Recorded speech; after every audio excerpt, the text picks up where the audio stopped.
Hello, hello, hello. Welcome, everybody, to my Jeff Ed on sugars. Very sensitive subject for me particularly, and I'll get into a little bit more detail. We'll let a couple of minutes fly by, just let everybody swap in. Let me know that you're here. Little how's it? How are you doing? How's the day going? How's the habit setting going? We're all getting into a little nice swing of things, so hopefully easing in, as I say. So pop them in, let me know you're there. For anybody watching on catch up as well, just let us know. You're more than welcome yourself to pop into the comments later on. Let us know exactly when you resonate with certain subjects, how you have had experience with them yourself, and how they fit into your life. But ultimately, we'll go through quite a little bit. One of the greater reasons I think I wanted to bring this subject up is because it's something not a lot of people are really well educated on. And I think we all spend a lot of time thinking we're doing the right thing when in fact we're being misled, we're being sabotaged, and it's leading us into positions we may not understand. It creates frustration and ultimately despondency. So there's a couple of little areas in particular I wanted to cover today. The first, I guess, most important thing is basically just chatting about the different types of sugars, where sugar particularly came into the limelight, and then where it really became vilified, why we think we're doing well on nutrition plans, and where we might be getting sabotaged. I see people swiping in. Renat, hello, hello. Maney, welcome. I hope you guys enjoy what I've got to present. Well, to get back there as well, what I'm going to talk predominantly on is refined, or what we call hidden sugars.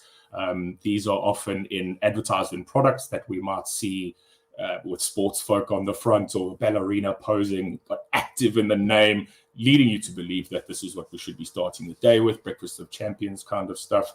But ultimately, I'll get into the reasons why these are sort of a bit of a sabotage. The sugar average, for your first frightening fact, the sugar average in South Africa is roughly per person 25 teaspoons a day. This, again, is hidden sugars. This is not your added sugars that you're putting in your tea, your coffee, your breakfast cereal, whatever the case. This is in the foods that we eat every single day. Roughly 80% of store products contain refined or hidden or processed sugars. I'll go through a little bit of an explanation about the different types there as well. But very briefly, wanted to go through the different types of sugars first off, and why it's become quite prevalent. So we're going to scale back a couple of decades here. Sorry, just bear with me. But basically, sugar became inserted into the public eye in the 1950s. A name a lot of people might have been familiar with is the President of the United States, Dwight D. Eisenhower. He suffered a heart attack. Obviously, with him being a prominent figure, this led everybody to start speculating as to what caused it. And two leading scientists at the time basically identified two different subjects, and they ran with these. The one being fat being the cause, and the other sugar. This then started about a 2-decade-long competition or fight or war, if you will, between the two sides. And ultimately in the 1970s, through whatever means, nefarious means there were, sugar ultimately ended up winning that war, and the low-fat movement was then started. We're also only slowly starting to come to terms with introducing fats back into the diet as well. And that's given such an incredible head start to sugars in general. Which is why I don't think many people understand exactly where the sugar is coming from, because I personally don't add any sugar to my diet. I can imagine a lot of other people don't. So where are we getting them from? So the first thing, obviously, to break down is the 4 basic types of sugar. I think they're quite common. Everybody would have heard, but I'll explain where we find them and how the body utilizes them. The first, probably most common, the one that the body uses the most, is glucose. This is fuel for the cells. This is found pretty much in carbohydrates, in grains, in wheat products. It's obviously in a little bit of everything. The second type is lactose. We all know this comes from dairy. Sneaky little fact, it's actually the first sugar we get as humans, being breast milk. The third, and the little naughty, or this is in fact the bad one, is sucrose. This is now your trouble. This is your table sugar, and I've got quite a few of these little props, so you're going to have fun with me today. But sucrose, table sugar in general, is a combination of 50% sucrose and 50% fructose. Now, fructose is the sneaky little younger brother of the sugar family, because being found in fruits, this leads people to believe that it's healthy and we can have lots of it. But I will explain. Just quickly to everybody getting stuck in. Hello, Auntie Pat. So nice to have you always join. Kelly, Sonia, everybody. Tony, welcome, welcome.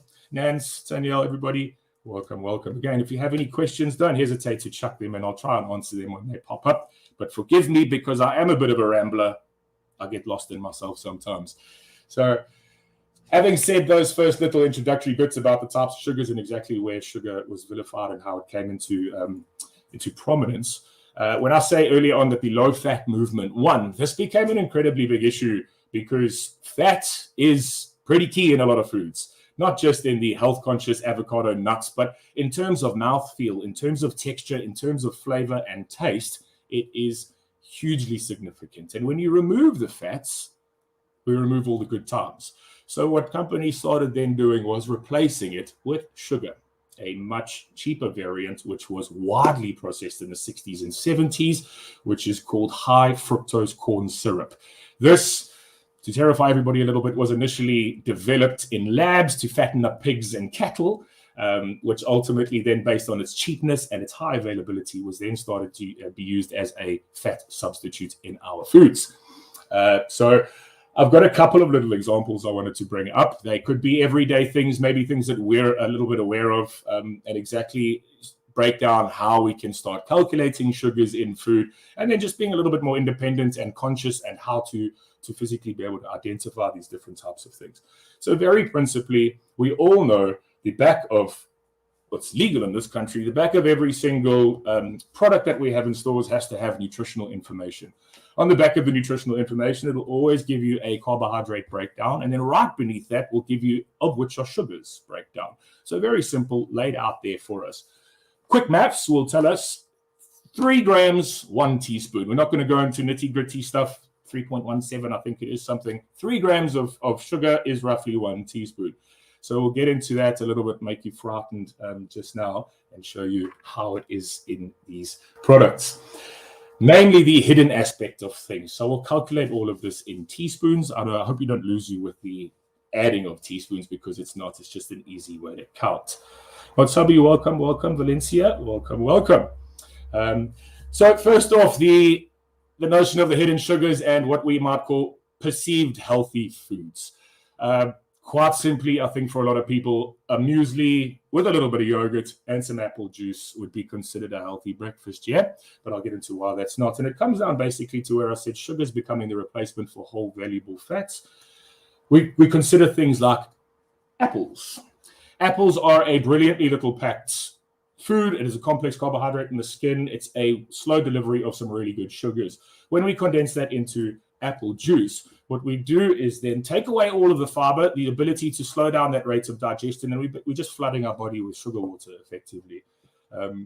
You add that in now with the muesli and the yogurt. Sorry, I've got a desk full of all of this beside me. And I want to just break down a little bit of basic maths just to show you in terms of breakfast where we're really, really, really going wrong. So that's muesli, yogurt, and apple juice breakfast we speak of. But everything you'll notice as well on the nutrition plan is always broken, and the nutritional info is always broken down in 100 grams, just for easy maths, and then they should have a greater percentage or portion size after that. But we'll work with the hundreds because it's easy to go. So 100 grams of muesli, it's going to be half a handful. I don't know about everybody here, but I'm a growing boy. I need to eat a little bit more than that. So typically around 200, 150 grams, closer to 200. That then is what we would consider 4 times the amount that they show. So I've written here. In 100 grams of muesli, we have 26 grams of sugars. We divide that by 3 then to find out it's 8.5 teaspoons of sugar in your muesli. The additional 100 grams of yogurt, I'm not going to be having, but we'll work on it for now. There is inside the yogurt, which I've got beside me. Sorry, I didn't do the maths on that one. Silly boy. But there is a glycemic carbohydrate. We're not going to find that in dairy anyway, so we can safely assume that's the sugar, 7 grams. So there's 3 teaspoons in just 100 of that. The apple juice that I've got beside me is another 26 grams in a glass, which is another 8.5. So basically, just in my nice portion of yogurt, muesli, and apple juice, I have now got an accumulated 20 teaspoons of sugar. Just for breakfast.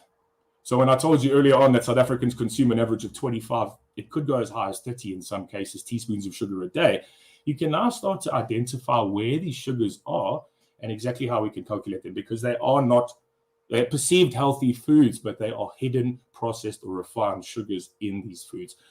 Another one I don't have beside me, but always stuck out, is pasta sauce. If anybody buys a jar of pasta sauce, chuck it. We don't want it. That is pure sugar. So we need to be conscious of all of this. And again, I said earlier, it's the unfortunate use of marketing in this industry.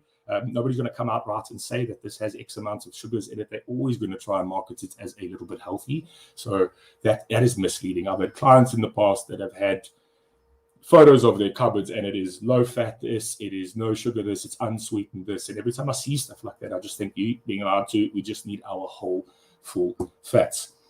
Yes, Leslie. Yes, Pat. I told you it is a little bit frightening. That's why we need to be able to count these things. And like I said, a simple division of 3, and that'll give us how many sugars we're having. And why it's always encouraged not to buy ready-made, store-bought stuff. Obviously, in the cases of yogurts and stuff like that, we have no choice. Be careful. Those are a very bad one as well. But when it comes to making salad dressings, to making our own tomato sauces, whatever the case, try and be as natural and sort of from the bottom. Fat-free yogurt. Joy is the reason this conversation is happening. I've got a wonderful client of mine, Kalika. She sent me a photo asking. It was a small little Woolworths, unsweetened. It said low fat, sweetened. And that's when I brought up the conversation to her to turn it around and say, in the small little 70-calorie tub that it was, I think there was something about 6 or 8 teaspoons of sugar in that. I can't remember exactly, but that's what ultimately led to all of this. Fat-free means high sugar. Always the same. And in the converse, it should be applicable equally. Unsweetened will be slightly higher in fat because, again, we need to work with those more the texture-based. We've got to be considering about industry here. It's texture, it's mouthfeel, as I've said, with regards to all of those. Nicole, you champion. That is my favorite documentary, and which a lot of this is pulled from, in fact, is called The Sugar Film or Sugar Movie. It's brilliant. It came out a long time ago. It might be hard to find, but if you can, do yourself a favor. It goes into such greater depth. It is. My wife will never watch it again because it is absolutely terrifying, but ultimately it's education, and this is what we need. So this is what I ultimately just want to bring a little bit of consciousness towards. So I've also brought a couple of very basic products with. These might be found in your home, or you've seen them on a shelf, we've seen them somewhere in our life. It doesn't mean that they are used every single day, but again, just to create that little bit of perspective about where we may be going wrong. So 3 small little things here.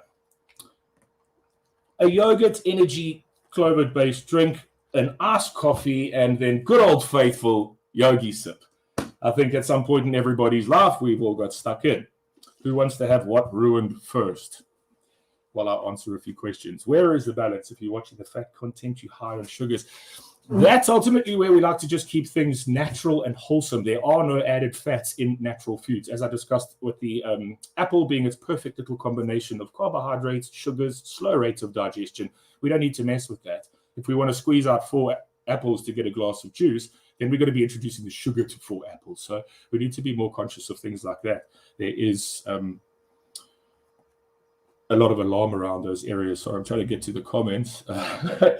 Do we buy fat-free cheese and yogurt or not?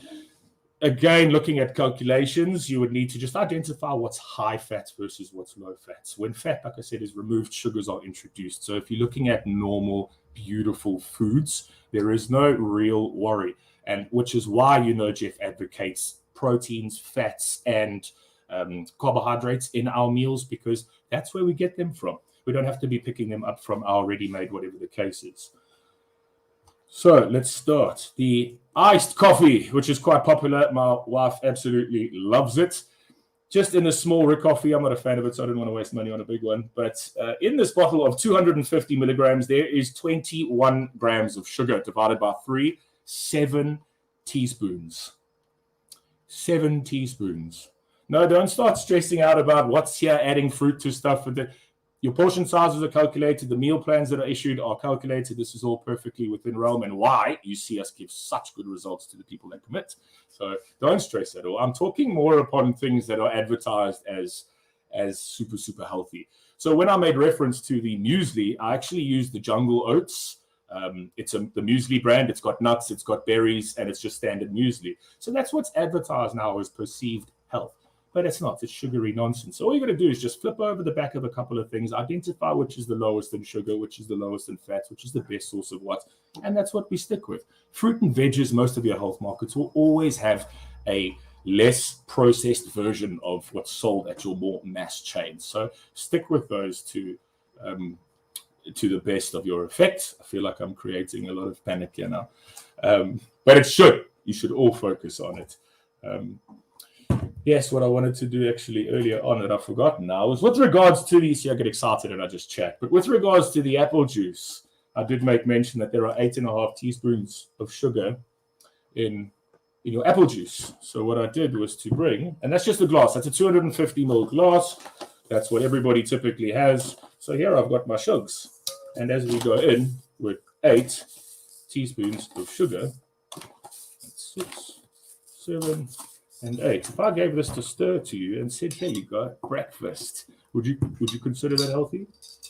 No! But because it's a fruit juice now, everybody, that's what I say. It's the marketing. It's nobody's fault for believing in any of this. It's what we've been led to believe now that I've got sugar all over my table. Again, with the fruits thing, guys, please don't think too much of that. Fruit in itself, in its little package, is perfectly designed. Nobody's going to eat 4 apples. Too much carb, you'll be too full by the second one, I promise you. But you can ingest 4 in a fruit juice, is what I'm trying to say. So fruit's fine. Fruit's fine. We just can't have too many fruits, that's all. Oh, I've lost the train of thought there because I see all the comments coming through in the panics. It's one of those things. Unfortunately, Nance, I agree with you there as well. It's why I say it's a bit of a misinformation more than anything at the moment with the way that the industry has advertised sugars to be, the way it's vilified sugars. I mean, we didn't have to bring up the obvious Coke and whatever the case, but just for the math's sake, there's 9 teaspoons of sugar in a 500 ml Coke. In a Energade, there are 5 teaspoons of sugar, so somewhat lower. Obviously, these are with intent to give you energy. But in the cases of the fruit juices, why I think fruit juice is so ridiculously detrimental to nutrition plans is because of its lack of fiber. I mentioned the rate of digestion and why that's so key. If we take a liter of Coke, for example, and it's got 0 fiber in it, we pour it straight into the body's going to go into a mass panic. There's too much sugar, too much energy. We want to keep a little bit of this for later on. It'll start releasing insulin. The insulin will then transport it to store as fat. So this is why I always say is that the whole food, the fiber itself, this is why fiber is key. It slows down our rate of digestion. It means that our body draws out absolutely everything that we get from it. Thank you, Tony, for throwing that in there. It's again, I'm speaking more from fruit juice, not fruit itself, please, because that's where we removed all the fiber from it, and that then takes away its opportunity to be slowly digested. How are we going on these comments? Everybody calm down a little bit, yeah? Berries, yes, definitely higher in antioxidants as well. They're a little lower than grapes and sugar. They're higher in antioxidants, which is a much better shout. It goes for strawberries as well as blueberries. I don't think too many people know that. But fiber is keen because it keeps us regular. That was the topic of conversation, I think, at the end of last year was exactly that. Oopsie. Guys, come with the questions. If there's any particular types of food groups you might be concerned about or things that you might have in your house that you're a little bit worried about, give it a shout. Leave it in the comments. We can chat about absolutely everything. Otherwise, I have pretty much rambled on and covered absolutely everything I wanted to without being sort of too frightening in it. So throw. Balsamic vinegar, Tones, you might have to come in the comment section with a little bit more clarity on that. I'm not entirely sure of what it's made of. I don't use a lot of it, to be fair. My wife makes a very simple salad dressing out of a half teaspoon of brown sugar. She uses white vinegar and olive oil, I think, with lemon juice. So that's our salad dressing. I'm not entirely sure of balsamic, but I'm sure Tones, if she's still involved, will pop a quick query in there. But ultimately, as I said, what I was hoping to do was not to create fear and panic, but more to sort of bring this from a topic of education, the standpoint of that side, to really make people start to understand more about what the industry is doing and how it's hiding sugars, and why we mustn't always be so quick to run to these things that are either low fats or unsweetened, because when something is removed, there is something that is always added, and that is 9 times out of 10 where the negative comes from. Bananas, avoid them. Bananas, you know what, we've got to take everything with a pinch of salt, because everything can be fattening. Panado is not a dangerous drug, but if you have too many of them, it can be. So in the case with bananas as well, and typically all fruits, banana is a carbohydrate, so we don't want to be having too many of them, because again, that's where we get these, that's the introduced glucose that the body then will break down and feed the cells. But bananas are great because they're really rich in minerals. They've got a great source of potassium, a great source of magnesium as well. So definitely something to be included. Particularly in a smoothie for brekkie. Those are one of the greatest things. I have a banana in my smoothie almost every morning. But peanut butters, I know everybody loves a peanut butter. Please look at the back of your peanut butter jars. Look at the calculations there. That is something that can also be very, very sneaky. Yeah, I don't want to single out any brands. I'm not sure if we get in trouble for that, but I saw that question about the mango. I'm not really sure offhand what the content size of a mango, what would be perceived as a medium size. But fruits in general will have, as I say, because it's got everything else that it needs to have in it, will have everything that it needs to digest at the correct rate. It's not going to encourage any excess of sugars. It's not going to encourage any type of sort of negative standpoint toward it. Just in a mango in general, brought up 14 grams per 100. So that's, again, just use the 100. If your mango weighs 300, we've got to multiply by 3. But 14 grams divided by that 3 would then be 4.5, nearly 5 teaspoons of sugar per 100. So fruits in general can be, but that's again where I don't want to create that fear, because that's not refined, processed, hidden sugar. That's where this conversation standpoint was the processed, refined nonsense, the table sugary nonsense, not your healthy, good, naturally found stuffs. Tony with the answer. Thank you very much. Balsamic vinegar contains very little natural sugar, and the amount you use makes it negligible anyway. We do have, I know a lot of people that struggle with fizzy drinks in general, that struggle to break off of it. There are wonderful little water drop flavors that have no sugar. And again, because of the amount that you use makes the calorific value almost negligible. Those are an awesome, awesome substitute in conjunction with a soda stream. And you're walking around with flavored fizzy drinks. That is heaven. No sugar, no aspartame, no xylitol, no corn syrup, nothing of that nature. So again, they are, so you're confusing me. Which yogurt and cottage cheese should we be buying? This is a whole nother conversation about fats, because I'll always encourage people to go with medium fat, full fats, because that's, again, the body will slow down the rate of digestion. When you have low fats, you're going to have sweetener, which, again, in its aspartame or its xylitol, it'll be the processed or refined versions. That will then increase your sugar intake. And that's where don't want a name call, but the brand with the W, they've got a really, really bad yogurt brand. So you just have to be a little bit more aware. I couldn't outright say there is a particular brand you must stick to, but hopefully with the education and just the ability to count your sugars now on the informational box will give you a slightly greater idea of where to find better, lesser of evils, we can call them. But again, with your yogurts and cheeses, they are fat-based. They are going to have a slower rate of digestion, so we don't have to panic too much about these things. I was trying to be more specific about the naughties, the processed, the created, the processed, the ready-made stuffs. So don't panic too much about that. But guys, again, I'm always this. Well, I didn't know what to do. I don't want to get people in trouble. So Leslie, your comment there. But yeah, like I said, the whole thing wasn't to instill fear. There needs to be a little bit, because sugars can, as I said, with our basic ingestion of 25 teaspoons a day, before we've added sugars, that's a really, really mammoth number. And there's a whole other topic to have this discussion on sugar in children.